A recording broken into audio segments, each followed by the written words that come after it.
Assalamualaikum warahmatullahi wabarakatuh. Shalom, Om Swastiastu, Namo Buddhaya, Salam Kebajikan, Rahayu. Perkenalkan, saya mahasiswa Untak Surabaya. Nama saya Hafidatus Rosida dengan NIM 111220081 dan rekan saya Amelia Kartika Oktaviani dengan NIM 11121000066. Pada video ini kami akan membahas tentang pengertian, unsur, dan model serta bentuk-bentuk dari komunikasi advokasi kebijakan. Video ini juga dibuat untuk memenuhi tugas mata kuliah komunikasi advokasi kebijakan yang diampu oleh Pak Edi Wahyudi, SHMSI. Baik, selanjutnya kita akan mulai membahas mengenai pengertian dari komunikasi advokasi kebijakan. Komunikasi kebijakan adalah proses komunikasi yang bertujuan untuk menyebarkan informasi, ide, atau kebijakan kepada berbagai pihak terkait, baik itu masyarakat umum, pemangku kepentingan, maupun anggota organisasi. Tujuannya adalah untuk memastikan pemahaman yang sama dan mendapatkan dukungan yang diperlukan untuk implementasi kebijakan tersebut. Proses ini melibatkan penyampaian pesan secara jelas, transparan, dan efektif agar tujuan kebijakan dapat tercapai dengan baik. Selanjutnya, dalam komunikasi advokasi kebijakan terdapat unsur-unsur komunikasi, di mana unsur-unsur komunikasi tersebut salah satunya adalah sender atau komunikator. Sender atau komunikator merupakan orang atau kelompok yang mengirimkan pesan. Di sini peran sender atau komunikator sebagai sumber informasi karena ia menyampaikan informasi atau pesan kepada receiver atau komunikan. Unsur komunikasi yang berikutnya adalah encoding. Encoding merupakan proses transmisi atau transfer informasi dari seseorang kepada orang lain. Unsur komunikasi yang berikutnya yaitu message, dalam bahasa Indonesia kita kenal sebagai pesan atau informasi yang disampaikan oleh komunikator. Selanjutnya yaitu media. Media merupakan saluran yang digunakan sebagai alat untuk menyampaikan informasi agar dapat diterima oleh komunikan. Berikutnya yaitu terdapat decoding. Decoding merupakan proses menerjemahkan pesan yang dilakukan oleh penerima pesan. Nah, di sini penerima pesan akan memahami isi dari pesan yang disampaikan oleh komunikator. Lalu terdapat receiver atau komunikan. Receiver atau komunikan berperan sebagai seseorang atau kelompok yang menerima pesan dari komunikator.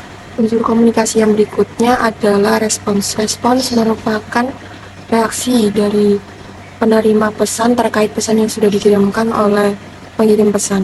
Tahap ini merupakan tahap kelanjutan dari proses decoding, yaitu pemahaman terkait isi pesan yang disampaikan oleh komunikator.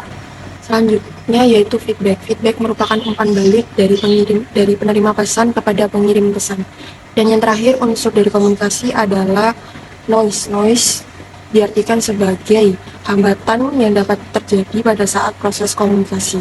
Selanjutnya, saya akan menjelaskan model komunikasi kebijakan. Model komunikasi kebijakan merupakan kerangka konseptual yang menggambarkan bagaimana informasi tentang kebijakan dihasilkan, disebarkan, dan dipahami oleh berbagai pemangku kepentingan. Model komunikasi yang pertama adalah model komunikasi interaktif, di mana model ini mengakui pentingnya interaksi dan umpan balik antara pembuat kebijakan, pemangku kepentingan, dan masyarakat umum. Komunikasi dianggap sebagai proses saling berbagi informasi dan pendapat di mana pemahaman bersama dan konsensus dicapai melalui dialog dan diskusi.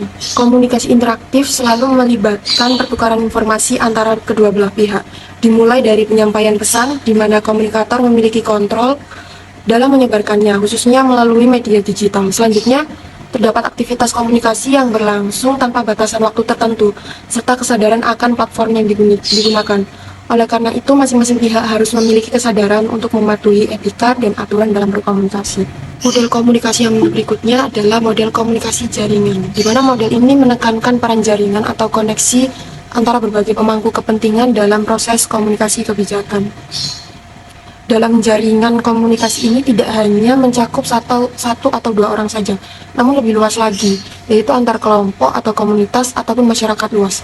Model komunikasi yang berikutnya adalah model komunikasi terintegrasi. Model komunikasi terintegrasi menggabungkan berbagai saluran komunikasi untuk menyampaikan pesan yang konsisten dan efektif dalam advokasi kebijakan. Hal tersebut melibatkan penggunaan media massa, media sosial, kampanye langsung, dan berbagai sarana komunikasi lainnya untuk mencapai tujuan advokasi tertentu. Melalui pendekatan ini, pesan advokasi dapat disampaikan dengan lebih luas dan lebih efisien kepada halayak yang dituju. Selanjutnya, terdapat model komunikasi berbasis bukti. Dalam advokasi kebijakan, model komunikasi berbasis bukti ini melibatkan penggunaan data, riset, dan fakta yang dapat mendukung argumen atau pesan yang disampaikan. Hal ini memungkinkan advokat kebijakan untuk menyajikan argumen dengan otoritas yang lebih besar dan meyakinkan, karena didukung pada bukti yang kuat. Dengan menggunakan pendekatan ini, mereka dapat membujuk pemangku kepentingan dan pengambil kebijakan dengan argumen yang didukung oleh data empiris dan analisis yang tepat. Komunikasi politik mencakup berbagai bentuk yang digunakan oleh pelaku politik untuk mencapai tujuan mereka. Mari saya jelaskan dengan lebih rinci. 1. Retorika. Retorika merupakan bentuk komunikasi politik yang menggunakan bahasa persuasif untuk mempengaruhi pendapat atau sikap publik. Ini melibatkan penggunaan pidato, debat, atau tulisan yang berfokus pada argumen yang kuat untuk mendukung suatu pandangan atau tujuan politik. 2. Agitasi. Agitasi merupakan upaya untuk membangkitkan emosi dan motivasi massa dalam rangka mendukung atau menolak suatu ideologi, kebijakan, atau tokoh politik tertentu. Ini sering melibatkan penggunaan slogan, pamflet, atau demonstrasi. 3. Propaganda. Propaganda merupakan upaya menyebarkan informasi atau pesan yang bias atau tidak benar untuk mempengaruhi persepsi publik terhadap suatu isu atau individu. Propaganda biasa dilakukan melalui berbagai media seperti surat kabar, televisi, atau media sosial. 4. Public relation. Ini melibatkan upaya untuk membangun citra positif atau mengelola reputasi seorang politisi atau partai politik. Ini termasuk kegiatan seperti konvensi pers, penyelenggaraan acara, atau pengelolaan media sosial. 5. Kampanye. Kampanye politik adalah upaya terstruktur untuk memperkenalkan seorang kandidat atau partai politik kepada pemilih, serta meminta dukungan mereka dalam pemilihan umum atau proses politik lainnya. Ini melibatkan serangkaian kegiatan seperti pidato, iklan pertemuan, dan pemasangan spanduk. 6. Lobby. Lobby ini melibatkan upaya untuk mempengaruhi pemuat kebijakan atau pemimpin politik dalam rangka mendukung kepentingan tertentu. Ini bisa dilakukan melalui pertemuan langsung, penggalangan dana, atau kampanye politik. 7. Lewat media massa. Komunikasi politik melalui media massa melibatkan penggunaan media seperti televisi, radio, surat kabar, dan internet untuk menyebarkan pesan politik kepada publik secara luas. Ini bisa meliputi wawancara, liputan berita, atau iklan politik. Terima kasih sudah menyaksikan video kelompok saya. Sekian materi yang sudah saya jelaskan. Kurang lebihnya saya dan kelompok saya mohon maaf yang sebesar-besarnya. Sekali lagi terima kasih. Wassalamualaikum warahmatullahi wabarakatuh. Terima kasih sudah menyaksikan video kelompok saya. Sekian materi yang sudah saya jelaskan. Kurang lebihnya saya dan teman sekelompok saya mohon maaf yang sebesar-besarnya. Sekali lagi terima kasih. Wassalamualaikum warahmatullahi wabarakatuh.